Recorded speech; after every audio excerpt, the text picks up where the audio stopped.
Assalamualaikum warahmatullahi wabarakatuh.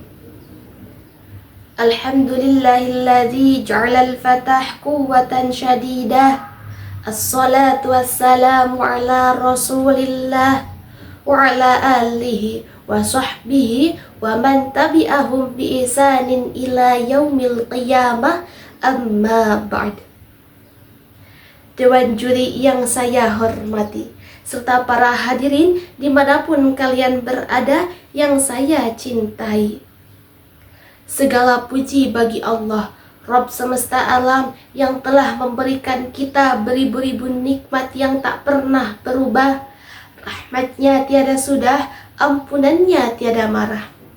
Salawat beriring salam semoga tetap tercurah limpahkan kepada sang baginda Nabi yang membimbing umatnya penuh hikmat, cintanya kekal hingga akhir hayat, dan syafaatnya luas penuh nikmat, yakni sang baginda Nabi Muhammad sallallahu alaihi wasallam.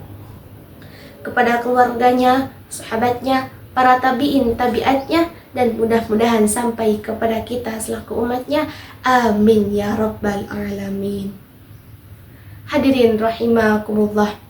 Di era modern ini, perkembangan teknologi telah menjadi bagian besar dalam berbagai aspek kehidupan.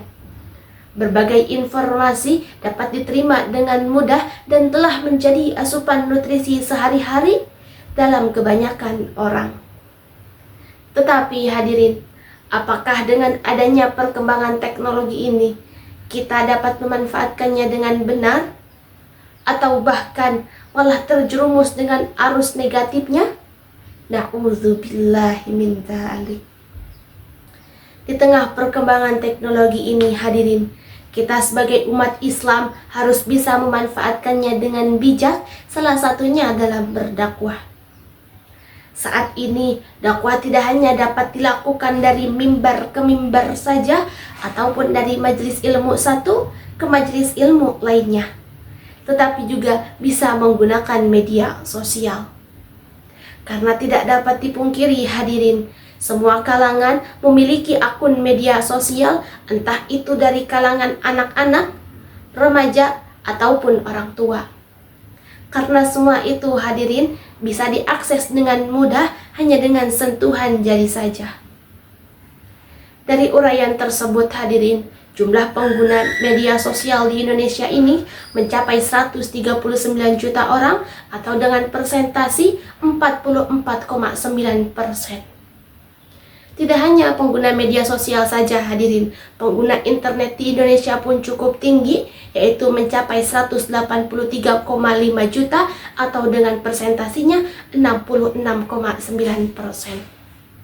Angka tersebut hadirin menunjukkan bahwa betapa besarnya potensi media sosial sebagai sarana dakwah yang efektif.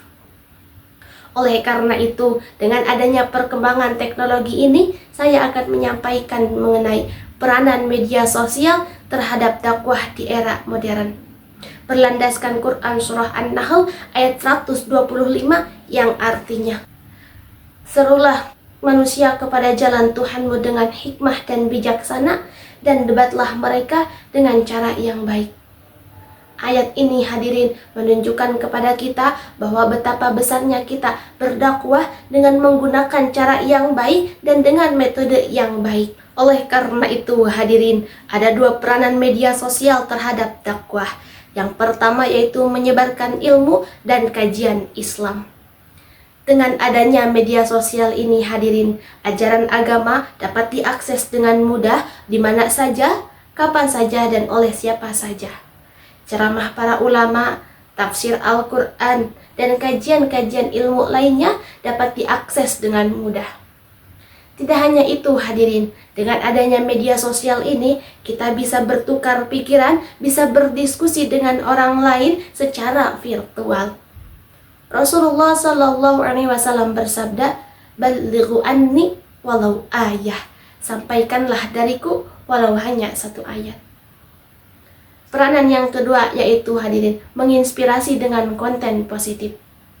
Kali ini hadirin, banyak para kreator-kreator muslimah yang menggunakan media sosialnya ini sebagai sarana dakwah. Seperti halnya Teh Lina Budianti, seorang kreator muslimah yang menggunakan media sosialnya sebagai sarana dakwah. Beliau ini berfokus dalam fikih wanita. Adapun ada Kadam Sidik yang menggunakan metodenya Al-Hikmah, yaitu di mana beliau menyampaikan ajaran-ajarannya ini dengan bijak dan menggunakan kata-kata yang dapat dimengerti oleh kebanyakan orang. Hadirin, tidak hanya mereka berdua saja, banyak kalangan-kalangan lain, konten kreator lain yang menggunakan media sosialnya ini sebagai sarana dakwah. Dengan cara ini hadirin, dakwah bisa diterima dengan mudah karena berkreatif dan inspiratif. Hadirin rahimakumullah, dari uraian tersebut dapat kita simpulkan bahwa media sosial merupakan sarana yang efektif dalam penyebaran dakwah. Oleh karena itu, marilah kita semua gunakan media sosial ini dengan bijak dan untuk lebih mendekatkan diri kepada Allah. Wallahu a'lam bishawab.